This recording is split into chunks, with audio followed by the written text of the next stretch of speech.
After knowing the concept of spontaneous process and entropy, we are going to correlate both of them with each other, that is entropy and spontaneity, so as to give us second law of thermodynamics in terms of entropy. There are various statements of second law of thermodynamics, so we have to be very sure about what they are asking us with respect to. So here they are asking us with respect to entropy or in terms of entropy. The statement states that the total entropy of a system and its surrounding increases in a spontaneous process. Means when I want to say that my given process is spontaneous, its entropy should always be positive. That is, it should always increase. If it increases, then only the process is spontaneous. And if it is other way round, means the entropy decreases, then the process will be non-spontaneous. So, if I want to write down this given statement in the form of equation, delta S of total, which is nothing but the sum of delta S of system and delta S of surrounding, should be greater than 0, or that is, it should be positive. This, if the condition satisfied, then we say that the given process will be spontaneous. If it does not, then the given process will be non-spontaneous. So, second law of thermodynamics is nothing but able to explain us a relation between entropy of the process with respect to its spontaneity. So, to decide the spontaneity of reaction or process, it is essential to consider entropy of both system and surrounding. That is nothing but we will compare it with total entropy. For any given process or the reaction, its total entropy change, if it is positive, that is greater than 0, means the process is spontaneous. Example, as I mentioned, spreading up of fragrance is a spontaneous process because in that disorderness increases. From a small bottle, that fragrance or vapors is moving and spreading in the whole room. So definitely from bottle it has moved on to the room, so its volume has increased. Definitely its disorderness will also be increased. So in this case entropy is positive and that process is nothing but spontaneous. Another example, melting of ice. When we have ice cubes, it is in a specific cube of any particular ice tray. But when I take that cube into a glass and allow it to melt, so definitely when it moves from solid state to liquid state, its volume increases. That is, its disorderness increases. Means its entropy increase. And we all know melting of ice is nothing but a spontaneous process. So that is how we can correlate that any given process or reaction, if its entropy change is positive, means that given process or reaction is spontaneous. If the total entropy change is less than 0, means it is negative, then the process is non-spontaneous. Now, non-spontaneous examples can be freezing of water. When water freezes from liquid, it moves on to solid. Means in this, from disordered, it will move on to ordered state. Means here the disorderness will decrease. And never ever the freezing of ice takes place of its own. We have to absorb heat from it. Means definitely it is a non-spontaneous process.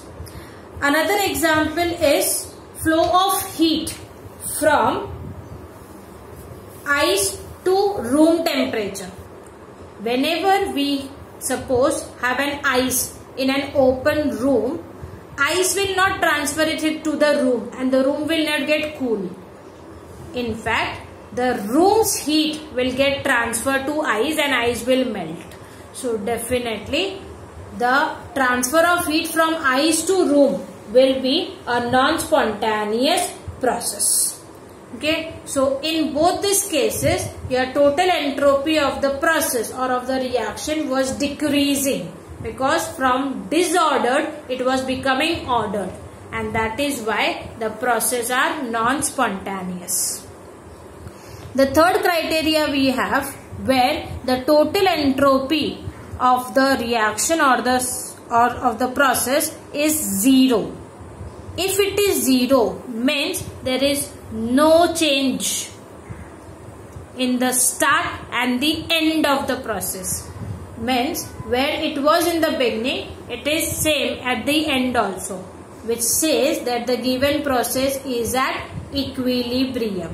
When it is at equilibrium, the change in entropy will be zero. So based on the total entropy sign, we could identify that the given process is spontaneous, non-spontaneous, or is at equilibrium. Now let us just correlate the second law of thermodynamics with respect to these three given reactions. The question is to predict the sign of delta S in this following processes or following reaction. Now when they ask us these questions, depending upon the reaction, the delta S values prediction will be different and their reasoning will also be different. For example, the first one, where N2O4 gas is moving to give you 2NO2 gas.